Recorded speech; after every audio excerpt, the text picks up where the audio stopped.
What a way to start third period action. 11 seconds in, and the Whalers straight off of the face-off into the attacking zone, and Durham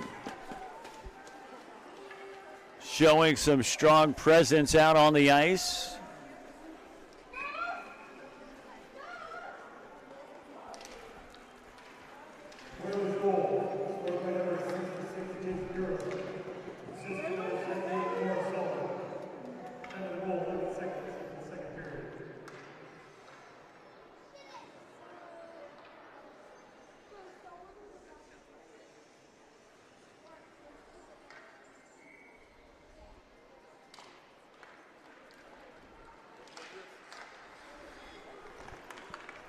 And so we resume action, and Plymouth really yielding some dividends as we open up second period play just 30 seconds in. In a tribute to retired NHL commentator Doc Emmerich, we say welcome to the second period, the period of the long change, as the goaltenders trade nets, putting them in the defensive zones they guard on the opposite end of the ice from their benches. This makes defensive on-the-fly substitutions difficult. Key takeaway in this period is get out of the defensive zone, into the offensive zone early and often. Apply pressure to the defense, and there's a rebound sent in after it was sent down by Langeal.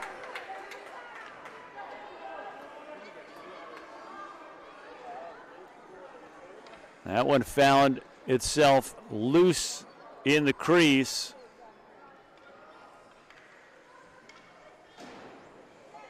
And we'll keep an ear out. I think that's number 32 coming up with credit there. We'll double check.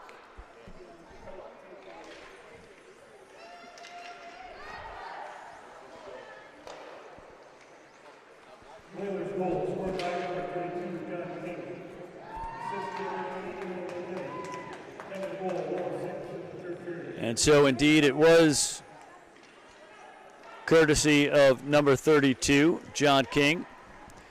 As we wrap up our intro to this period, the key takeaway is get into the offensive zone early and often, apply pressure to the opposing defense, see if you can fatigue them, find them flat-footed, out of position, perhaps pulling penalties, but most of all, you want to get shots on net and pucks in the bucket. Speaking of shots on goal, 11 for the Whalers, 2 for the Rangers, and in the category that counts, the score, Whalers up 5-0. Early second period action.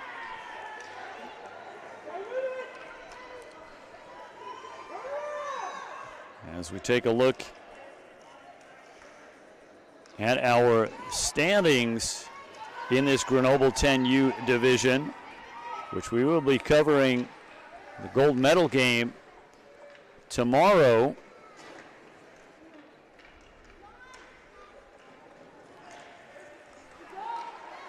In this Grenoble 10U, as we take a look, Greenwich Skating Club 3-0, 6 points in the division.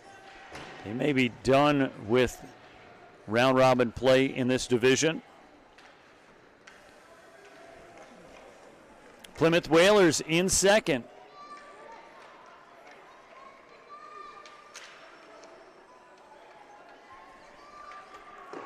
As they are 2-0, looking to close this one out. They'll play for gold tomorrow if they can hold out here.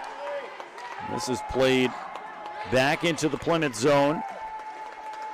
New Jersey Colts 2-1 with 4 points in the standings. And this Rye Rangers blue team comes into this game 1-1 ahead of the Rye Rangers white and ahead of the Junior Yellow Jackets. Now, if this division is running 3 round robin games, which most divisions do, with the exception of those odd number divisions where there's 5 teams in a division, that often yields a 4th game.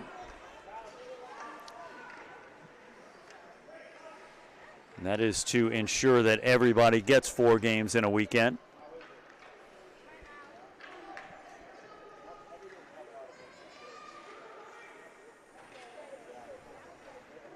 As this is played out of the corner.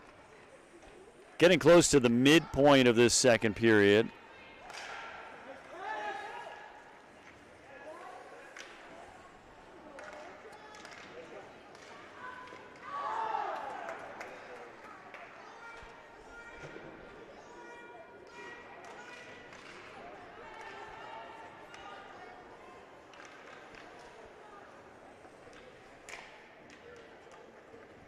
As this is played behind the net. As Plymouth holding up a lot of time in the offensive zone. And here's a backhander to the net.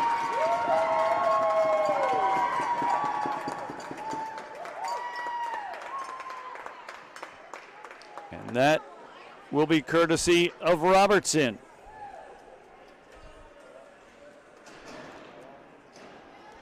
Right now, Plymouth taking care of all the business.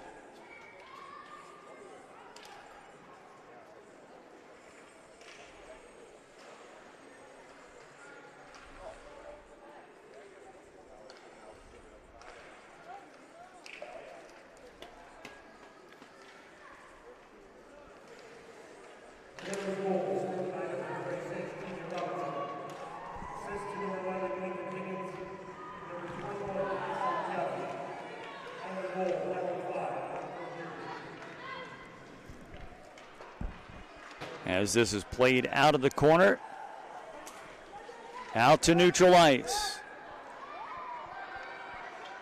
As Bonacera looking for position in the corner, played out to the far side. As the Rangers trying to get something here, this is Tressel, sent down across neutral ice. And who is that fast skater? That's Connolly.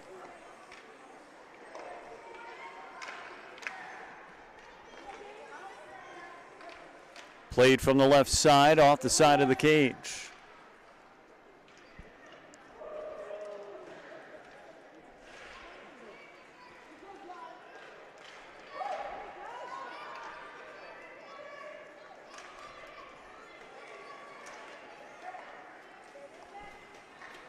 As this is rushed out across neutral ice. And Plymouth applying so much pressure here.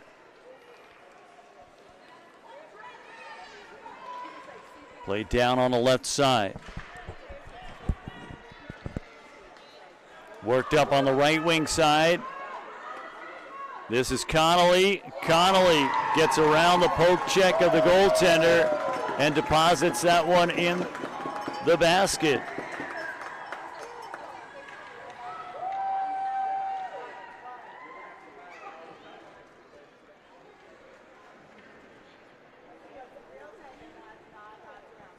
And it's all Whalers.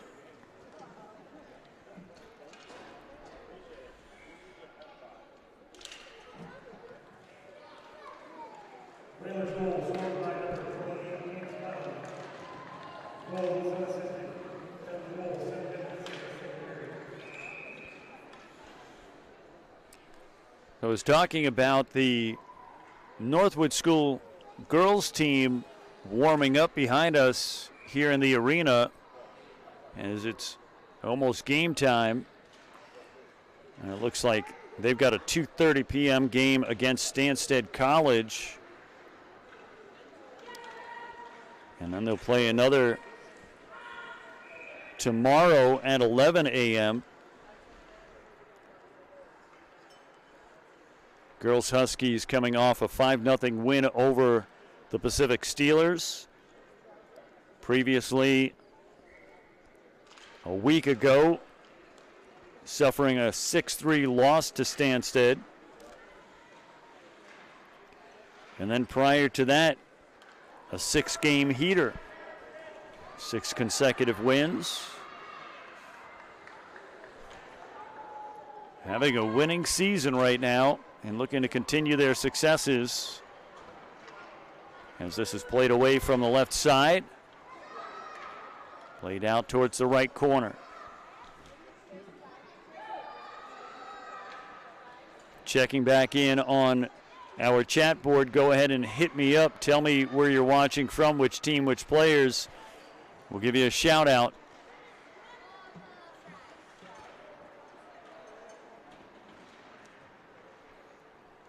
As this is played across the center stripe on the right wing side. Rangers into the offensive zone. Only 2 shots to speak of.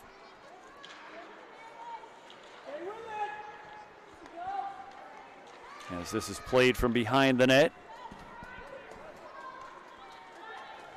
And now rushing up through center ice.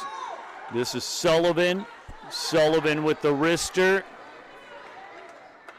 That is Derek, by the way. This is sent down to the end wall.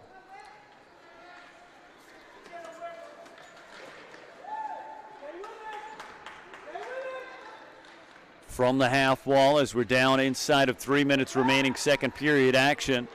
If Plymouth holds on to this margin at the end of the period, when we open up third period action, we'll go to a running clock. Some folks wondered what a running clock is. A running clock means that typical action without a running clock means that when the whistle blows and you stop to drop the puck for a face-off, if there's a penalty, whatever the case is, and we have a penalty coming up here as the Rangers send one to the box for body checking, that the game clock would stop right now in regular time, which is what we're looking at right now. The whistle blows, you stop for a face-off. As soon as the face-off happens, the clock starts running again. A running clock means that whether there's a whistle or not, that clock continues to count down. And it's usually implemented when there is a scoring differential beyond a certain threshold. So that would be, in this particular tournament, it's a 6-goal differential as this one goes through the wickets.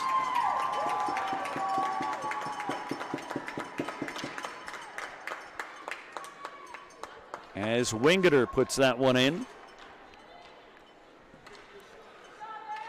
And that's a power play goal for the Plymouth Whalers.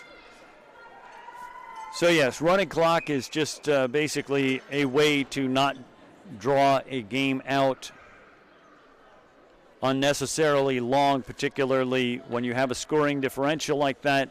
You often risk injury, and also it can be quite disheartening to the team that is trailing by so much, and it's easy for that kind of stuff to get under one's skin.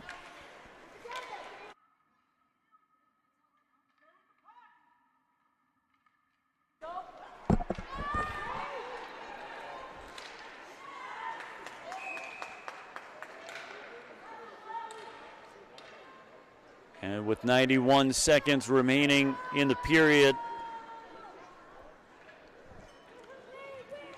this Plymouth team in blue dominating.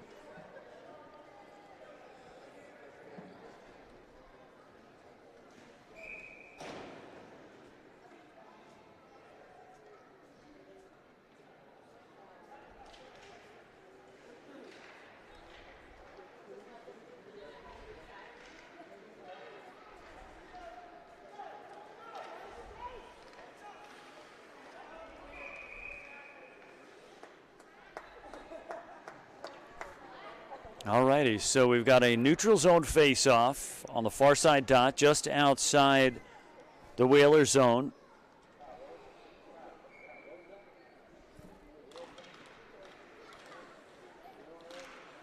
And we already talked about the Whalers' position in the divisional standings.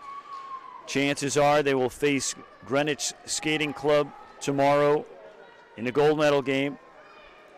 Go ahead and take a look over at the schedule.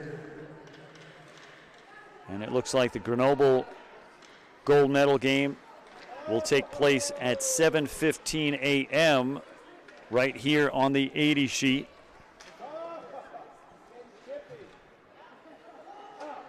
We got a lot of gold to be won tomorrow. We'll be covering 6 games as this is played out of the corner.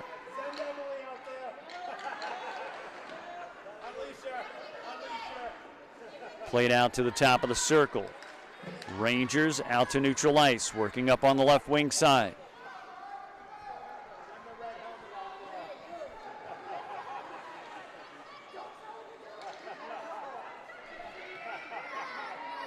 And now played along the near side. And that'll close out 2 periods of play, 2 very dominant periods of play for the Whalers. As we'll go ahead and step outside, rotate the tires. When we return, Jonathan will teach you how to build a floating bookshelf.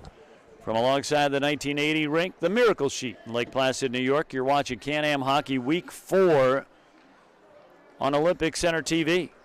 We'll be right back.